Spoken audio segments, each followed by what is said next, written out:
fine. In this video, we will discuss some question related to average atomic mass. Okay. पिछले video में हम लोगों ने देखा था कि एवरेज एटॉमिक मास क्या होता है, उसका कॉन्सेप्ट क्या होता है, और साथ ही साथ देखा था मोल के बारे में. ठीक है, उससे रिलेटेड एक फॉर्मूला हम लोगों ने देखा था कि average atomic mass is equal two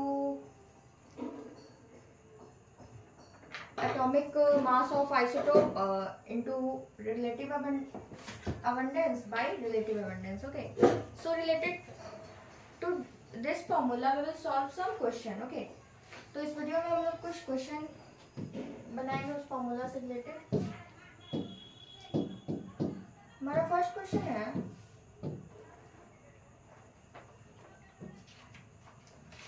chlorine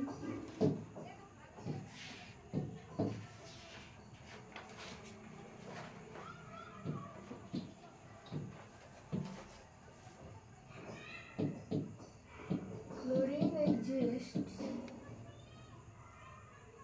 isotopes from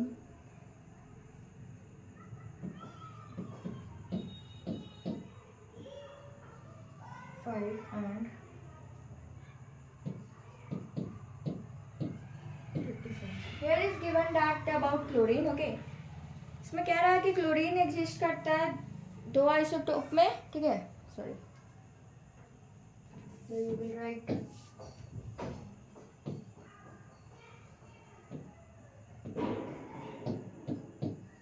in two isotopes. Okay,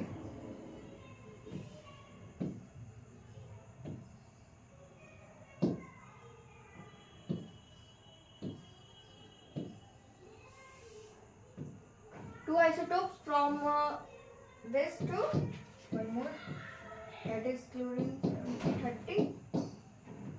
This one is 37 and 35 are mass number. Okay, so it is a question that chlorine exists in its two isotopes from Cl35 and कितना है chlorine का दूसरा atomic mass जो है 37 और एक है 35.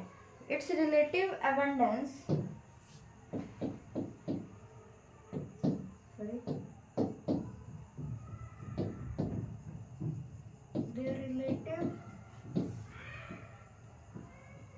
abundance of the isotopes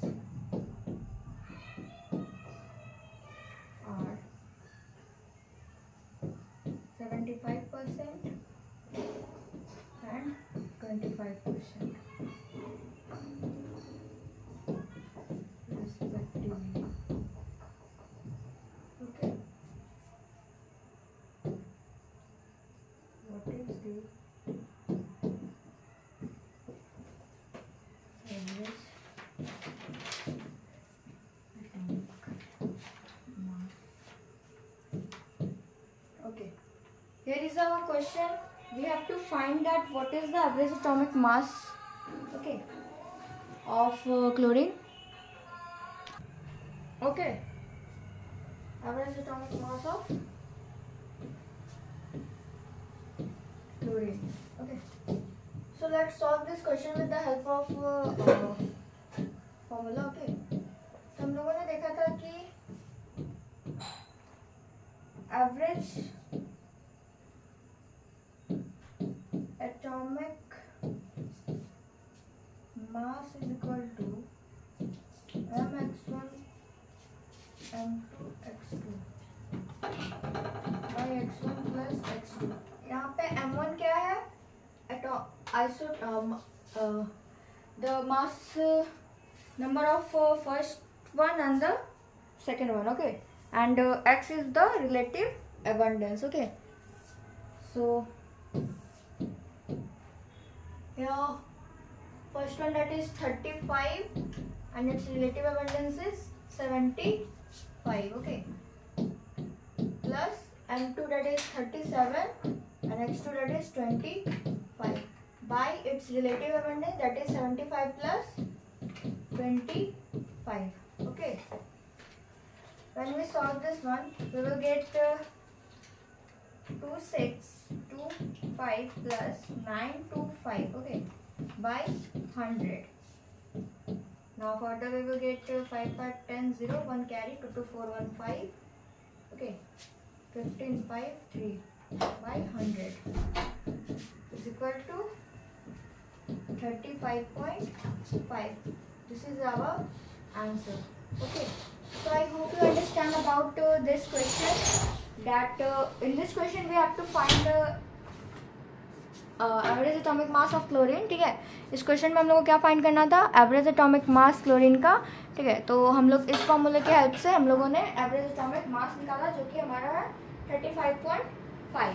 okay, so I hope आप लोग को समझ में आया होगा ये क्वेश्चन. इसमें सिंपली बस केवल वैल्यूज दिए हुए हैं, उसको पुट करना है, पुट करके सॉल्व कर देना. ठीक है, तो सॉल्व करने के बाद हमारा आंसर आ जाएगा. ठीक है, यही था हमारा क्वेश्चन. आई होप आप लोग को ये क्वेश्चन समझ में आया होगा. ठीक है, तो आइए अब नेक्स्ट क्वेश्चन की तरफ मूव करते हैं हम लोग. हमारा नेक्स्ट क्वेश्चन है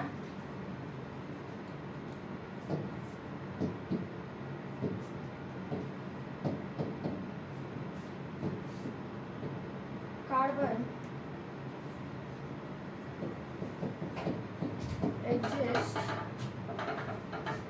in two isotopes C612 and C612 and C6. Average atomic mass is 12.26. What is then find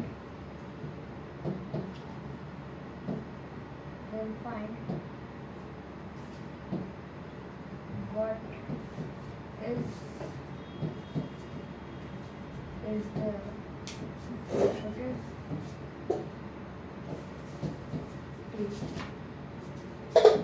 relative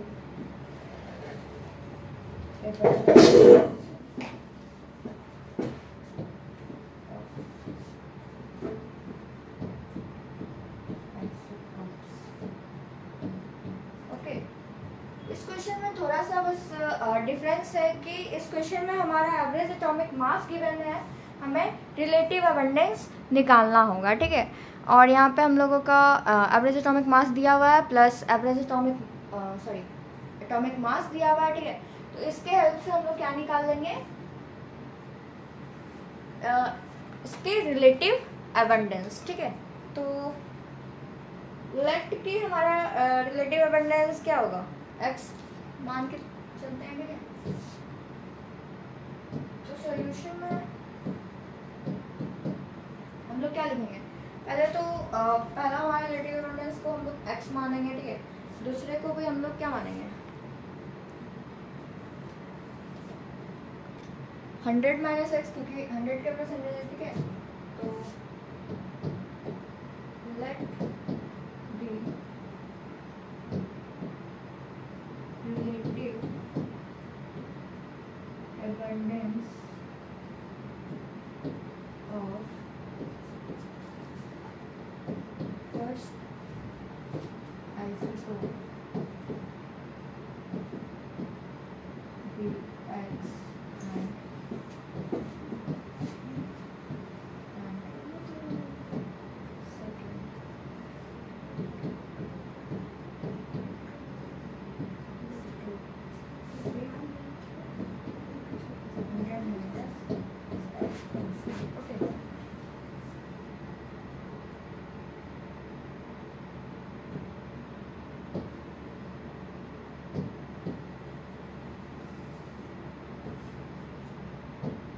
first Bx and second isotope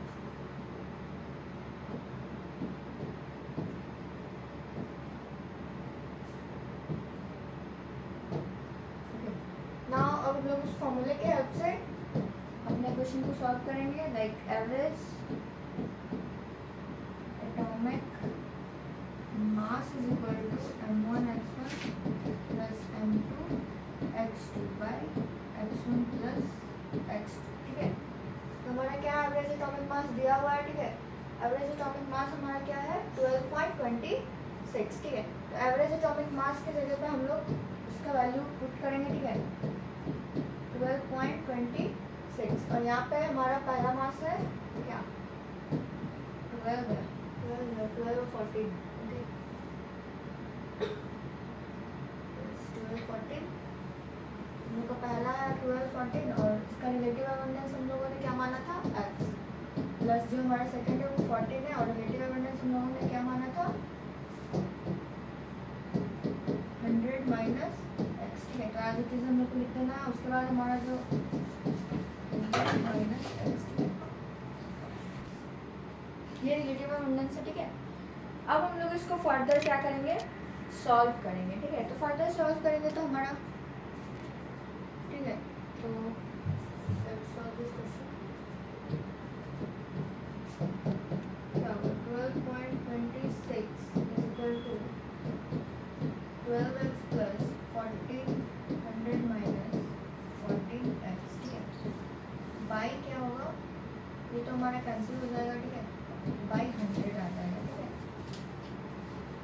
अब है हमारा 12.26 into 100 is equal to 12x minus 14x, x कितना होगा 2x, ठीक है, minus 12 plus 1400।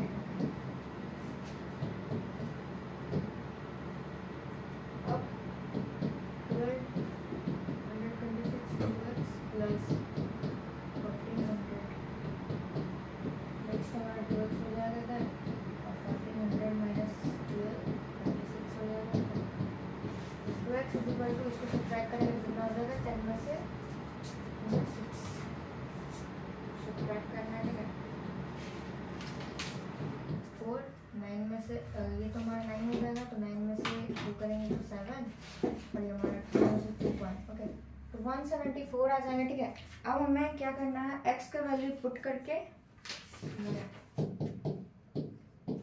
x का value निकालना है। उसके पास सबसे पहले तो कितना हो जाएगा 87%, ओके।